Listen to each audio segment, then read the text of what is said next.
everybody, and welcome to this week's episode of Around the Realm. Today, I have Carmen Askerneese join with me. Hi, Carmen. Hello, Zelda. How are you? I'm good. How are you? And for those of you, we obviously all know that Carmen is our DM for this season of Night City Stories and was our DM for season 1 of Sovereign of Death. So, how you doing today, Carmen? Oh, dude, I'm doing well. I'm so excited to talk more about Night City Stories. Things are heating up. Oh my Heck, gosh. I know. I think we last talked to you, I think like episode 1 or 2 or something, and so much has changed now. I'm so excited we can finally get to talk about it. Yeah, Um, it's been a while. I was like, they ain't ready. Yeah. So without further ado, I'm just gonna jump right into the questions. So, um, do you have a pre-session prep routine at all? Like before each episode, do you have any prep that you do like as the DM? So, a lot of season one, I had like so much prep. And what I learned from the first season is I need to improvise more because I never know what they're going to do. And I'm so glad that I did that because especially once we started to get deeper into this season, there's a lot of characters, um, and there's like a lot of factions and moving parts. So what I would do is like I would have scenes planned out, and so I would have like the characters would be drawn to this place, and at this place these people are there, and this is what these people want. So I would just know that like they would interact with certain people, and I would know what those particular NPCs want, and that was it. And it's like whatever else the players decide to do, I'll just respond to that based on what those characters want and how they would react in that moment. So that really helps me a lot because I think that like there was one point, um I think we're past it now, so I think I can say it, but like Mm-hmm.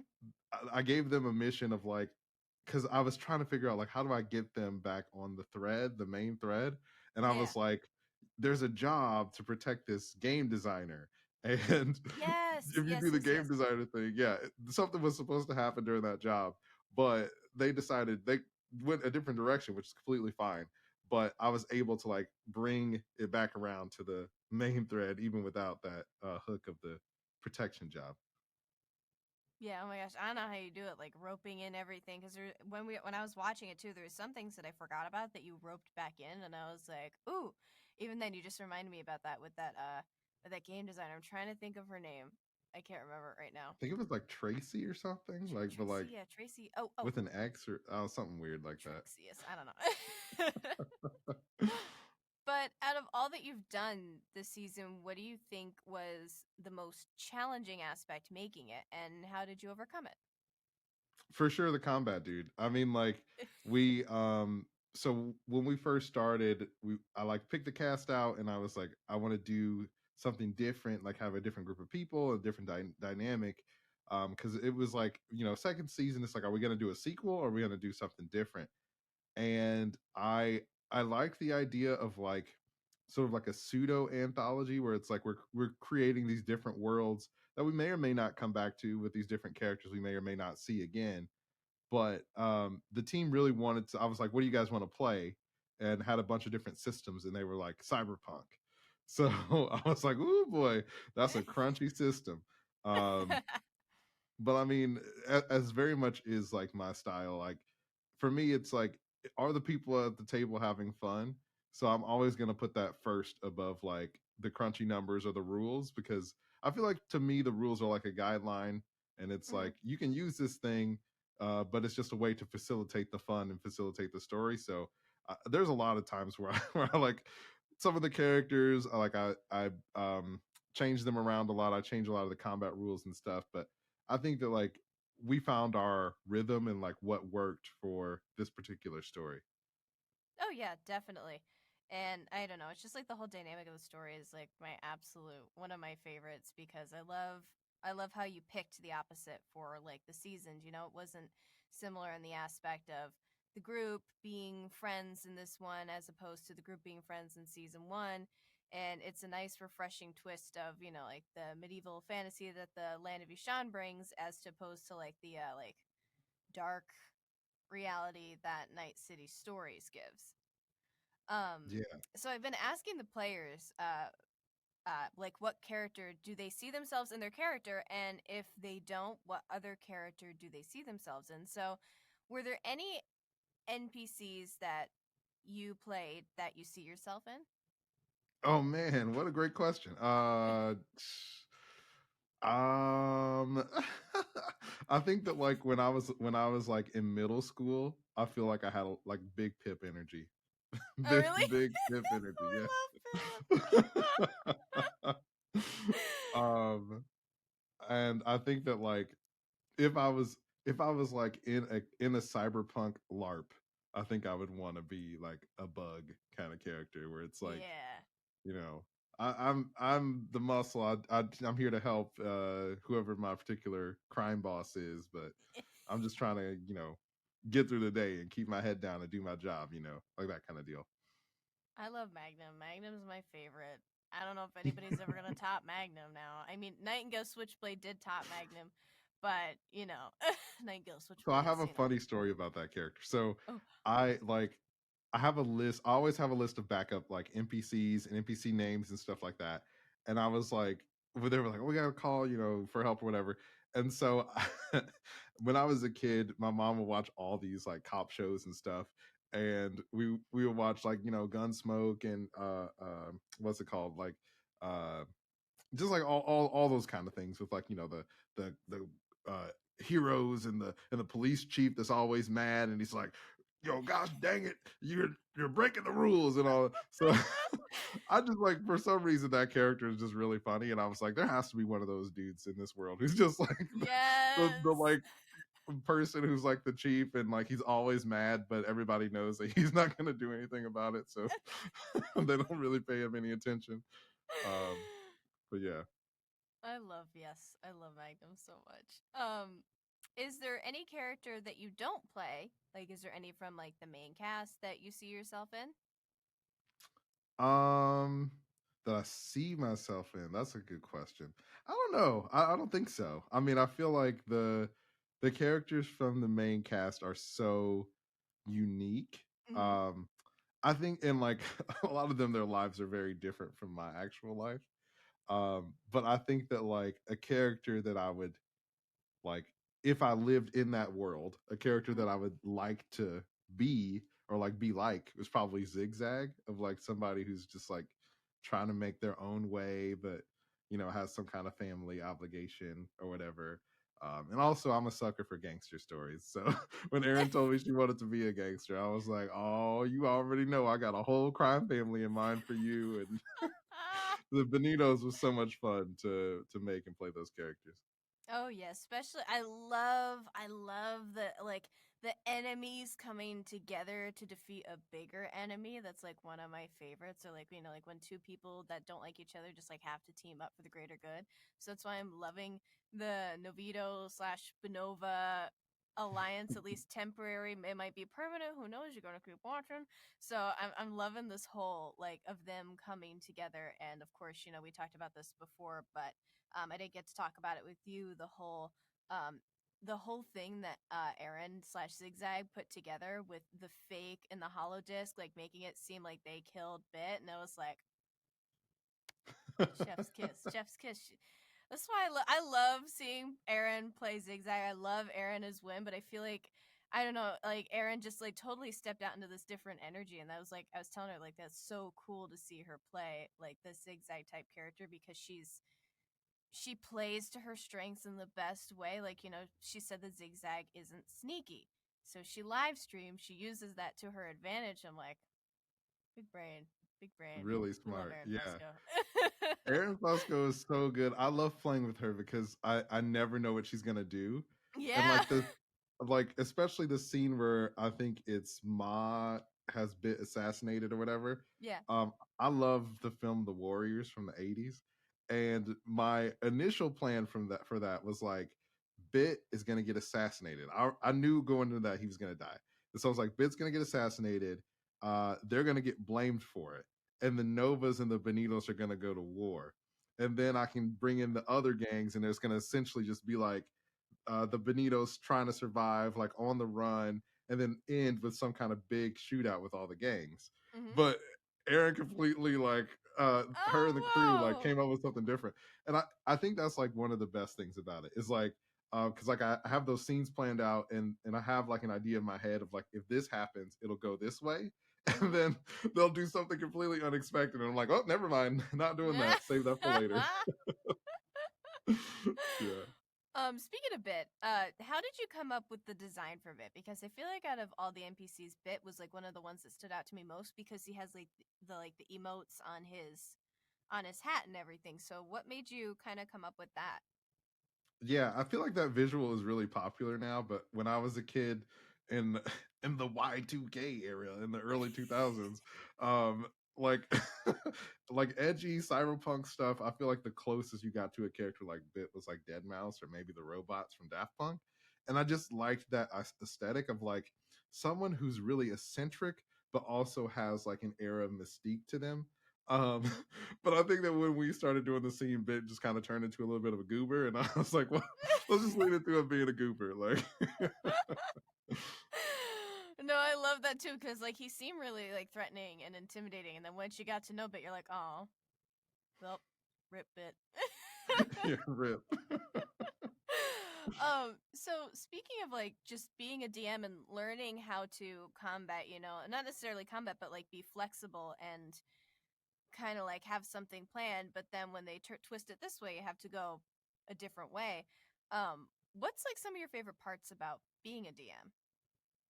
Oh man, I think like telling the story with the players, I think is the Mm. best part.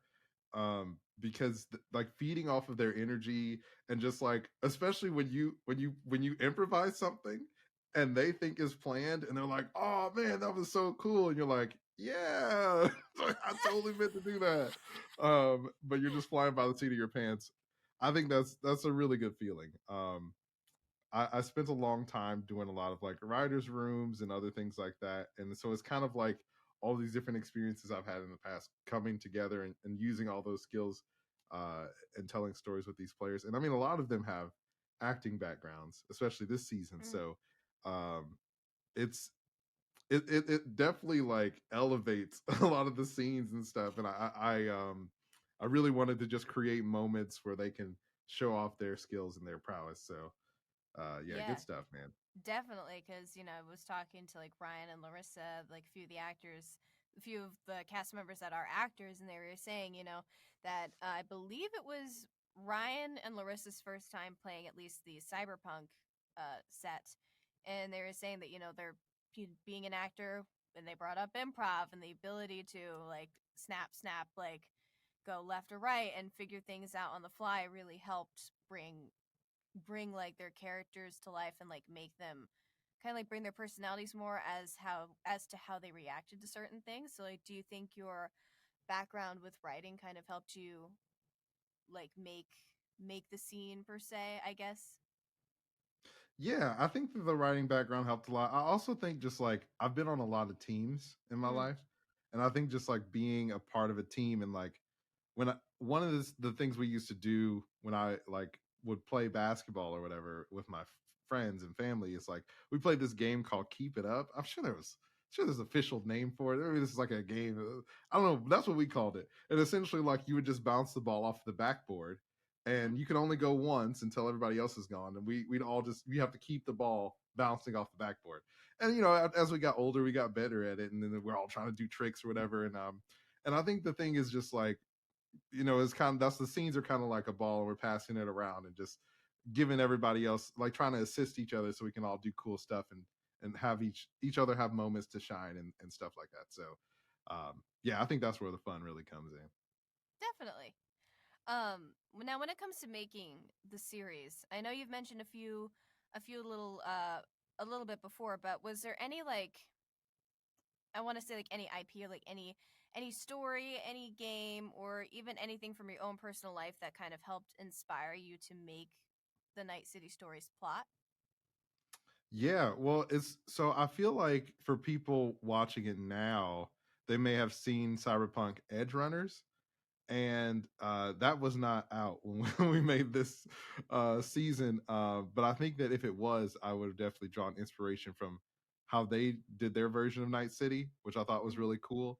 Um, but for this version of Night City that we did way back when is, I think I drew a lot of inspiration from real life more than from different IPs and stuff.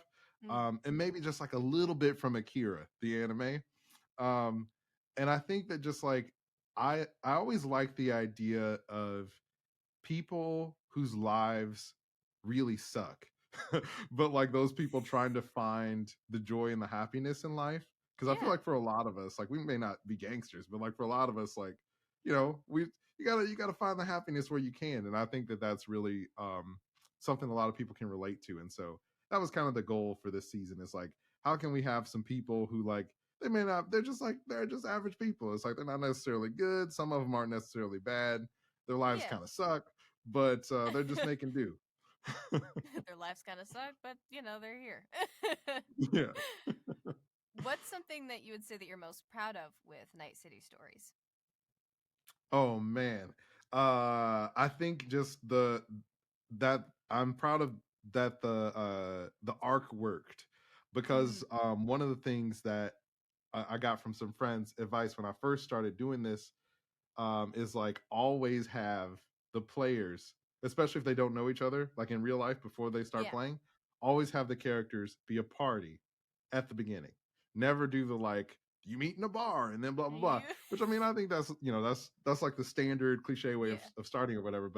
Um, but I really wanted to try a season where it's like the characters don't really know each other, Hmm. and it was a risk because they really didn't know each other, and there was a lot of contention between the different players, not the actors but like the characters, because Yeah. of the characters come from different gangs and different like affiliations and stuff. And we really wanted it to feel like we wanted it to feel like you are watching like a film or a show, because that's the kind of stuff that we really love too. And I think that it's kind of like a lot of it's theater of the mind, like we have the art and stuff like that, but we really wanted to immerse you in these characters lives and make them feel authentic. And sometimes it's like, oh, I walk into a place and then I just found my four best friends for life, like that. It just doesn't, it's like it's not really the same experience that a lot of us have. Mm-mm. um and I just think that like it was a big risk for us to do that, and I'm really happy that it worked out. And I think that like just like with the first season, um, after a few episodes, even though people were all getting to know each other, they just gelled so well. Yeah. And then we figured out how to naturally bring that into the game for the characters to start to gel. Yeah, and that's what I feel like that's what I really love, as I've said before, I like the growth of them not necessarily like knowing each other and being a little bit on edge because that's kind of world you're in. Night City Stories, Night City, you don't go up to each other and be like, hey, how you doing? You're like, mm-mm. So just the whole, I feel like we get to see more of a character arc, like character growth with each of the characters as they all start to warm up with each other, and we get to learn a little bit more about them and why they're so standoffish besides the fact that they live in Night City. But yeah, I feel like it's a really nice story arc that we can finally talk about now that we're on episode 13. And before we get into our episode 13 recap, I'm just going to ask you one more fun question. So, would you rather live, and this is, I feel like nobody's ever been able to give me like a solid answer, but would you rather live in the land of Yushan or Night City? Night City, and the Oh. reason is because because this is gonna be a wild answer, but I figured that I just want to be different from everybody else. I feel like Yashan is like the classic like heroes world, Mhm. and 100% I would be like an NPC. I'm getting murked. I'm turning into a zombie. I'm getting ate up or whatever. But in Night City, like I can be a gangster and it may or may not work out. Night City, let's do it. I'm gonna take my chances. Yeah, see, a few people said indoor plumbing is nice, but then I was like, well, can't you magic indoor plumbing? And then I was talking with Erin, and she was like, well, I don't know if we ever had bathroom breaks in the land of Yashan, so maybe we never need to go to the bathroom. And then I was like, well, here's the thing: I don't want to live in Night City because it reminds me too much of the real world, but at the same time, indoor plumbing is really nice. And you're right; like I feel like I'd be an NPC. I'd have to find the perfect, most safe spot in the land of Yushan in order to stay there. Like I It's would have to dangerous, find the man. safest spot. Yeah. And even then I feel like I wouldn't be able to leave my spot. It's a little dangerous, but maybe if I magic up, I don't know. Anyways, I still have not really decided my answer on that. So Well, you heard it here first. Magic up, everybody. magic up, everybody. I would live in Night Yashan City. I pick both. I'm gonna Night morph them Yashan. together. Night Yashan Yashan. at night. Yes. All right, so now we're gonna get into our episode 13 recap, and boy howdy, was there a lot. This is quite an interesting episode, folks. So we last left off when Raven and Zigzag were headed up to Finnick's office. That was where we last left off, and they were Zigzag was texting Sid, like, "Hey, headed up to Finnick's office, lol." And then Sid was like, "Wait a minute, what?" So Sid tries to hack into the elevators and try to freeze them. So Sid is like, "Okay, we're not gonna get you up to Finnick. We're gonna get you up to the 42nd floor and see if they can help Juno and Calypso." And so Sid freezes the elevators. Raven and Zigzag end up on that 42nd floor, and Raven's like, "I need to use the bathroom." I don't know if she really needed to use the bathroom or not, but like Raven comes up with this excuse, and Zigzag pretty much just like storms out into the 42nd floor, like, "All right, let's get in here." And poor Officer Diggins and Penny are like, and just kind of following them, like, poor guys. And there are bodies in these pods as soon as you get to the 42nd floor, and Zigzag decides to start live streaming. This live stream is like going crazy, like, whoa, what is this? What is this? What does Omnitech have? Omnitech's got secrets. And the room is lined with these silhouettes that are like the muscular, deformed creatures that we've seen before. And they look like the creatures in the park. Sid, Raven, and Gizmo are watching the live stream, and they're like, uh-oh. So the Benovas, Novitos, Benito Nova army arrives and attempts to persuade their way to the 42nd floor. They're really not doing a good job because, like, one just, like, pulls out a gun and is like, "You, take me to the 42nd floor." And then it's just like, they're not doing a great job, but you know what? It's the thought that counts. So Officer Diggins is gonna phone my favorite character in the world, Magnum, while the Reaper's just kind of like standing there, and he's like vibrating in a sense. So Officer Diggins is like freaking out. It's like, "Oh heck, we gotta call Magnum." So um the so Raven uses her cyber arm to try and halt him, and it works for at least a second. Zigzag tells her live stream and to Pip to get Caterpillar Soup, the Caterpillar Soup fan club together. Who knows if Pip is probably watching, let's be honest.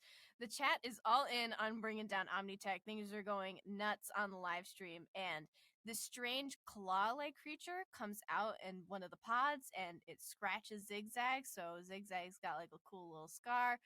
Officer Diggins and Penny, they didn't last long. Officer Diggins and Penny are immediately dead as more creatures emerge. Ruby goes to send a message to the whole security team that backup is needed, and that's when Ruby meets my favorite character, if you couldn't tell, my favorite character, Magnum. And she's like, "Ooh, who is this?" And of course there's an army of evil Charlie on top of these creatures because, you know, they can't catch a break. The Benito Nova reinforcements, they're not doing too hot with their persuasiveness, while Zigzag and Raven are fighting off the Reaper. And meanwhile, these evil Charlie, the ones remaining, drop like this liquid into the rest of the 4 remaining pods. Juno is in one of those pods, and the small robots are like replacing parts of her with this humanoid like type metal, and that the other creatures have as well. Calypso is also in there. They seem fully healed, but they are also being replaced by with the small robots as well, with the evil Charlie. Oof. The Reaper gets shot, and he just like crashes into these pods, breaking the glass where the 2 evil Charlie are left. And Ruby is phoning in Callista and saying, "Hey, I think I have a plan to defeat the Reaper." And that's where we leave off. Oh man. Are they going to What defeat the happens Reaper? next? You I gotta don't know find what out happens next next. week. Yep, you got to find out next week. Well, Carmen, thank you so much for joining us on this week's episode of Around the Realm. And folks, be sure to tune in next week. If you like what we're doing here, be sure to like and subscribe to all you new folks joining in. And if you're already subscribed, hello, thank you for being here. So thank you so much, Carmen, and we will see you all next week. Bye. Bye.